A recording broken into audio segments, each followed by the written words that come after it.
Bueno, y este martes Estados Unidos vive una jornada crucial. Los votantes van a acudir nuevamente a las urnas para escoger a un tercio del Senado, a 36 gobernadores y renovar, atención, a toda la Cámara de Representantes. Las llamadas elecciones de medio término serán determinantes entonces para lo que siga ahora para el gobierno del presidente de Estados Unidos, Joe Biden, para conversar sobre las implicancias que van a existir después de estas elecciones. Estamos con Álvaro Iriarte. Él es investigador internacional del Instituto Res Pública, autor también del libro Ronald Reagan, Ideas y Acción Política y editor de otros títulos. Hola Álvaro, ¿cómo estás? Muchas gracias por conversar con nosotros, considerando además que, según tengo entendido, estás ahora en Chicago, ¿cierto? Sí, hola Paloma, muchas gracias por la oportunidad y efectivamente estoy aquí en Chicago, así que estamos bastante cercanos a un epicentro interesante como centro electoral, la tercera ciudad más grande de los Estados Unidos. Bueno, Álvaro, contemos un poco acerca de lo que tú has podido ver también allá en Estados Unidos, porque sabemos que los demócratas, si bien tienen mayoría tanto en la Cámara de Representantes como en el Senado, esto es por una diferencia bastante estrecha y esta podría ser finalmente una situación que puede cambiar fácilmente mañana, martes 8 de noviembre, cuando se desarrollen estas elecciones. ¿Cómo podría entonces afectar esto al gobierno de Joe Biden, que finalmente los republicanos puedan conseguir finalmente la mayoría en ambas cámaras? Y también me gustaría saber si es que esto es algo probable o no, considerando que son poquitos los estados donde se considera que puede existir algún cambio, porque hay varios de ellos que ya se sabe más o menos cuál va a ser el resultado. Sí, bueno, efectivamente las elecciones generales del 2020, como tú bien dijiste, el margen que tienen en ambas cámaras los demócratas es el más estrecho de las últimas elecciones generales. Y eso fue un hito que no se previó por muchos análisis, si se pensaba una victoria más holgada. En la práctica eso se traduce en que a 2 años no hay margen de error para perder escaños. Y pareciera ser, de acuerdo a distintos pronósticos, tanto electorales como matemáticos que se han hecho en el último tiempo, hay certeza que la Cámara de Representantes va a cambiar de manos y va a quedar bajo el control de los republicanos. Tanto es así que efectivamente muchos hoy día, tanto estrategas demócratas como analistas de medios o de firmas independientes, lo que están discutiendo es cuántos escaños van a alcanzar los republicanos en la Cámara Baja. Ese es el orden de ideas. El Senado, la situación es distinta. Todavía hay muchos sistemas de predicción y muchos analistas que están diciendo que el Senado podría mantenerse este empate de 50-50 donde dirime la vicepresidenta Harris, o que podría en el fondo ser una victoria bastante más acotada en el caso de los republicanos, que podrían quedar con pasar a tener simplemente 51 senadores. Ahora, los mejores pronósticos les están dando un total de 54. Y a tu pregunta, Paloma, ¿cómo influye esto en lo que le queda al gobierno del presidente Biden? Bueno, sin lugar a duda, si ambas cámaras quedan en control republicano, la agenda legislativa y la agenda de lo que quede de los 2 años de Biden la va a fijar el Congreso. De eso no hay duda. Pero si por esas cosas de los resultados electorales la Cámara queda en control de los republicanos con una cómoda mayoría y el Senado queda en el igual término de hoy, 50-50 con voto dirimente, o por el contrario, quedaras 51 senadores demócratas, vamos a tener un escenario aún más complejo porque vas a tener que las cámaras entre sí no van a dialogar al momento de pasar legislación.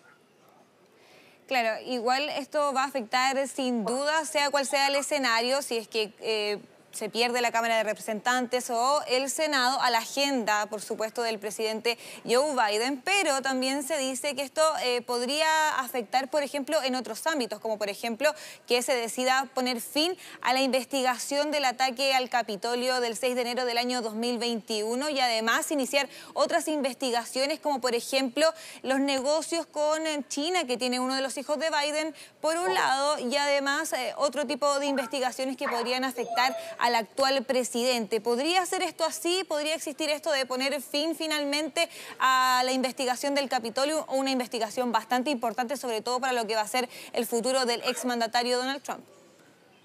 Mira, efectivamente, porque en el fondo en la Cámara de Representantes los comités de investigación, que son en algunos aspectos similares a las comisiones investigadoras que tenemos en el Congreso Nacional en Chile, pero en otros aspectos son distintos porque tienen la capacidad de imponer ciertas medidas disciplinarias o pueden de alguna manera imponer penas. Es una discusión bien interesante, pero claro, o sea, con una mayoría republicana, probablemente el comité del 6 de enero, que es el del Capitolio, sea terminado rápidamente y de hecho ha salido recientemente varios integrantes del equipo de liderazgo, si ustedes lo quieren llamar, no es la directiva, pero los líderes de los republicanos en el Congreso, sobre todo liderado por quien apuesta a llegar a convertirse en el speaker de la Cámara de Representantes, McCarthy, que van a hacer una investigación teniendo los votos para investigar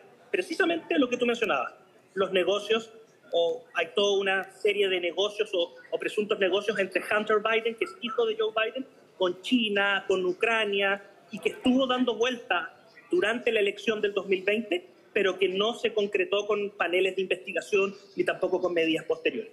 Eso podría suceder, pero también te conecto con justamente lo que ustedes estaban mostrando antes, el tema de la COP27, ¿no?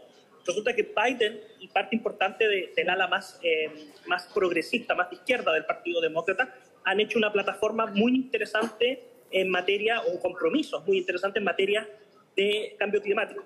Con un Congreso que cambie de mano, probablemente muchas de esas iniciativas o legislaciones quedan detenidas o derechamente van a ser rechazadas si no se conectan con el principal propulsor de la victoria republicana, que de ser entre los temas es precisamente economía, la situación económica de los países.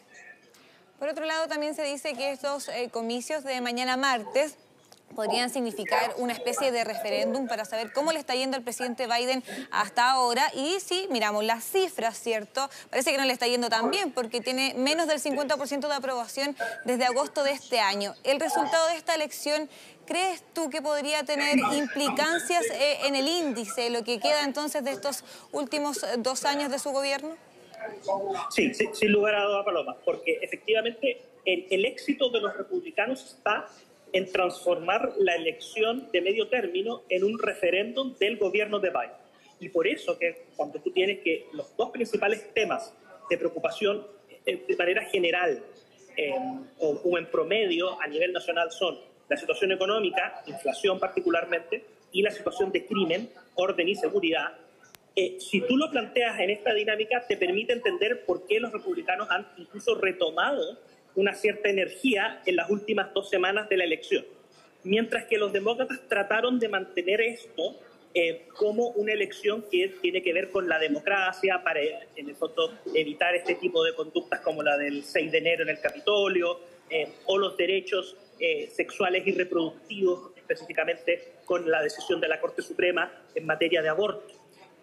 Y eso te va a determinar lo que pasa para la elección 2024. O sea, si la victoria de los republicanos es clara y contundente en ambas cámaras, en el fondo los republicanos van a tener un libreto que seguir de aquí al 2024, que es concentrarse en estos 2 temas. Y la pregunta sería, ¿qué tienen que hacer los demócratas para recuperar en el fondo el apoyo y mantenerse en la Casa Blanca y también recuperar el Congreso? Una de las figuras que sabemos ha aparecido bastante durante esta campaña es la del exmandatario Donald Trump, que ha jugado, ¿cierto?, en varios mitines diciendo que está reconsiderando repostularse para las presidenciales del año 2024. ¿Será esta una posibilidad real y qué pasaría, por ejemplo, si es que durante esta investigación se determina la culpabilidad, ¿cierto?, después de lo ocurrido en el ataque al Capitolio? ¿Crees tú, además, dentro de tu experiencia y que también estás en Estados Unidos en este momento, que Donald Trump podría tener finalmente los apoyos necesarios para volver a la Casa Blanca en 2024? Mira, esa pregunta es extraordinariamente atingente, porque se rumorea muy fuerte aquí que la próxima semana, post resultado de las elecciones, podría haber un anuncio expreso y explícito con toda la parafernalia con la que se suele hacer este tipo de anuncios en la política norteamericana de una candidatura 2024 de Donald Trump. Y eso va a depender en gran parte, Paloma, de los resultados de mañana. O sea, pero no solamente del número de de asientos que se gane en la Cámara de Representantes, sino que efectivamente se logra el control. Ahora, desde una perspectiva de encuestas hasta la fecha, el expresidente sigue siendo el más favorecido en todos los encuentros, conferencias y convenciones que realizan personas asociadas a la derecha en Estados Unidos o el mismo Partido Conservador. Y eso es una parte. La siguiente parte es que si él decide competir por el Partido Republicano, tendríamos que ver si existen otros candidatos interesados y generar una primaria. ¿Ah? Hay otros nombres, sobre todo en el movimiento conservador, que funciona dentro del Partido Republicano, que han ido ganando fuerza precisamente a raíz de la investigación del 6 de enero, de las manifestaciones del Capitolio, pero también debido al ciclo electoral vigente. Uno de esos es, por ejemplo, el gobernador del estado de Florida, Ron DeSantis, que ganó milimétricamente hace un par de años atrás la gobernación, pero hoy día está como uno de los gobernadores mejor evaluados, y todo indica que va a tener una victoria bastante holgada en un estado como Florida, que anteriormente era un estado que cambiaba entre demócratas y republicanos, y que aquí estaría ya solidificando un patrón de electoral más pro-republicano. Pero de que tiene los apoyos en parte importante del electorado, los tiene. Ahora, el gran problema es que si el 2024 se vuelve a convertir en una segunda versión del desafío 2020, que es Joe Biden versus Donald Trump, probablemente tengamos una elección muy polarizada y una elección en términos muy negativos desde la perspectiva de los votantes, que en el fondo se transformaría derechamente en una elección de voto por él para no votar por la otra agenda, lo que ya se transforma en una vuelta de tuerca muy interesante para una democracia y sobre todo para los Estados Unidos, donde tradicionalmente era mucho más acertado esto de voto por él porque me gusta lo que propone, y no voto por él porque es el menos malo o voto por él porque no me gusta lo que propone él.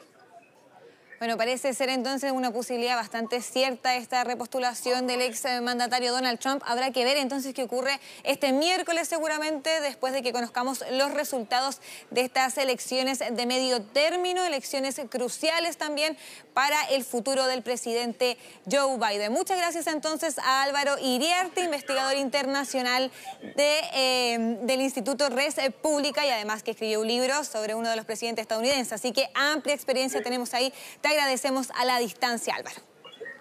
Muchas gracias, Paloma, y estamos en contacto. Estamos en contacto.